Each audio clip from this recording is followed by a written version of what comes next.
Everyone.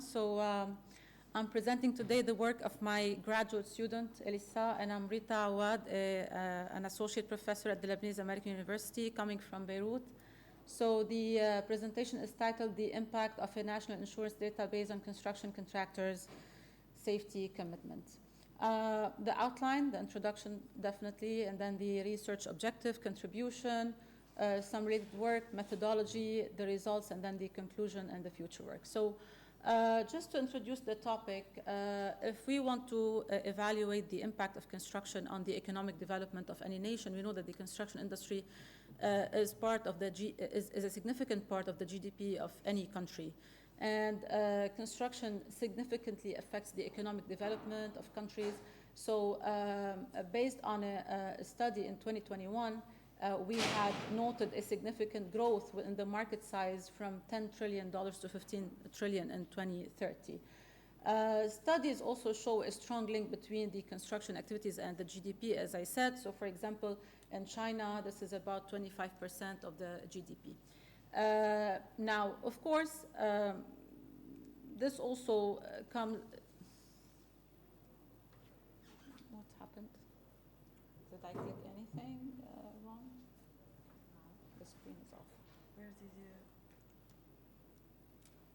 Is it the screen? I think it's not... okay, something happened. Perfect.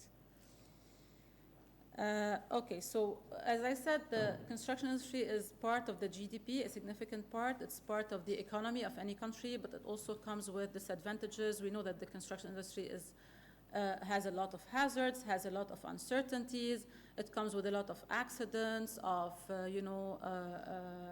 unsafe practices.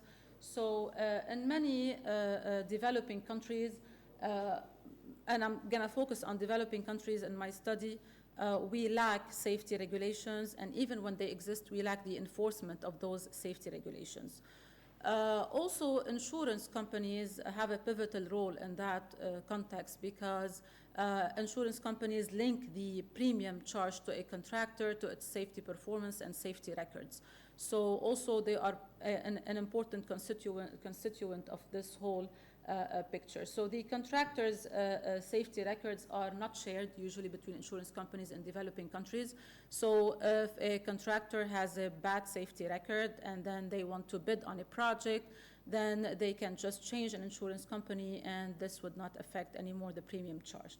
So this gave the impetus or the incentive behind this research. So we wanted to determine the impact of having a national database where all the records of all contractors in a certain market are stored definitely with credibility. And we want to see the impact of that on enhancing the safe practices of the contractors and their commitment. So the main objectives of this study is to develop an agent-based simulation model to interact, to show the interaction among these different constituents and to mimic the construction bidding process and the impact of having such a national database on the contractor's safety record and the evolution of the safety patterns in the sector, in the market.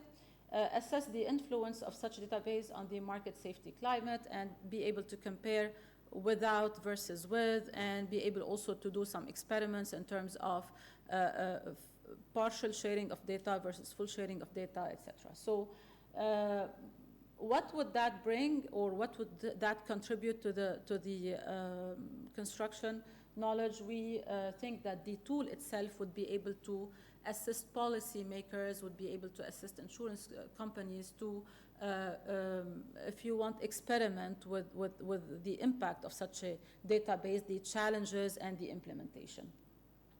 So if I go back to the literature and all the work that has been done about safety, we have a lot of papers that talk about, mitigation strategies, risk assessment, hazards in construction, tools, for example, and advantages of BIM and limiting accidents, EMR, etc. But none of these studies really focused on the impact of having a national database that would guide contractors and help them to improve their performance, or mainly safety performance. So the model is going to be, is developed on AnyLogic software. It's an agent-based model, as I said. Agent-based modeling is very powerful when it comes to interaction and the dynamics of the interaction and the emergent behavior of the agents. So here mainly, the main agents that we are looking at are contractors who are bidding, who are competing against each other on projects. We have owners who are generating projects in the market, and we have projects themselves with different, hazards level, different types. And also, of course, we have the insurance companies. We have, we have also the complete environment where all of these agents are interacting. So the owner, we're going to assign an owner safety awareness level from 1 to 3, 1 meaning I don't care about safety as an owner, 3, I am very committed to safety, so when I pick the contractor, I will give a high importance to the safety record of the contractor. Now the project is the second agent. Of course, there are different characteristics, of course, project type, size, the budget of the project, etc. But what we are concerned about here, and I'm going to be quick for the sake of the time, is the project hazard level. So this reflects the risk involved or the inherent risk in the project. So of course, when we talk about 1 to 3, 3 means a high-risk project. We move to the contractor. The contractor also has a certain safety awareness level, which also ranges from 1 to 3, 3 being fully committed to safe practices, having a full-fledged safety program, 1 being only very basic commitment to safety, like providing PPE, etc. So, of course, under contractor, we have defined several attributes and functions, like, for example, the bidding function. So I cannot, usually when the contractor is bidding on a project, if he does not meet, for example, if the CSAL, which is the contractor commitment to safety, does not meet the owner requirement for safety, then he's not allowed to bid on this project. The same thing, if the contractor does not meet the insurance requirement, okay, then he's not able to obtain insurance, so he cannot bid on the project. So we link those 3 together, the CSAL, OSAL, and the project hazard level. And then the function that we care the most about is the upgrade safety level. So this function will allow a safety upgrade. So a contractor will upgrade its safety from level 1 to 2 or 2 to 3 based on 2 things: an internal evaluation of the contractor competitiveness in the market. So how is he doing compared to other contractors? How many projects are he losing because of his bad safety performance? So this at some point will trigger an upgrade. And the second, if you want, incentive is a reformative action imposed by either the government or the insurance company. So the insurance company will also impose higher premium at some point. Also, the government will run inspections and will administer fines based on the safety level or the safety commitment level. So we have also the insurance company as an agent, we have the government as an agent, and we have the environment. So environment safety awareness level is the, if you want, the average safety awareness of the market, okay, where all of these contractors are competing. This schematic shows the interaction between owner, contractor, insurance during 2 phases, mainly the project bidding phase and the project implementation phase. As I said, in the bidding phase, we have a set of contractors competing against a set of projects over a period of time, over a considerable period of time. And then dependent on the contractor safety commitment, he will be able to bid. Sometimes he will not be able to bid, and he will be learning about other contractors throughout the simulation framework, and he would be upgrading, okay, his safety performance. And if he is not, and he has the chance or he has the option not to upgrade, but then he will get out of the market eventually. Okay, so project bidding, project implementation. The model assumptions, we're looking at 10 owners with different OSAL, 5 insurance companies, and 50 contractors competing against each other with different CSAL, initial CSAL. Of course, bankrupt contractors exit the market if they secure no projects or face negative cumulative profits for 1 to 3 years. They are replaced by newcomers. The simulation spans over 10 years, generating 1 project every 2 weeks. It takes 1 year to implement a CSAL upgrade. So if a contractor decides to upgrade his CSAL, then this will not be in effect immediately. It will take 1 year to be implemented. It takes 1 year to implement that upgrade, as I said. Contractors can switch providers to avoid premium increase. So in the case, so here I'm going to compare between two scenarios. I don't have a national database, so whenever I have a premium increase from one insurance company, whenever I bid next, I'm going to switch to another insurance company, and this resets my safety performance, okay?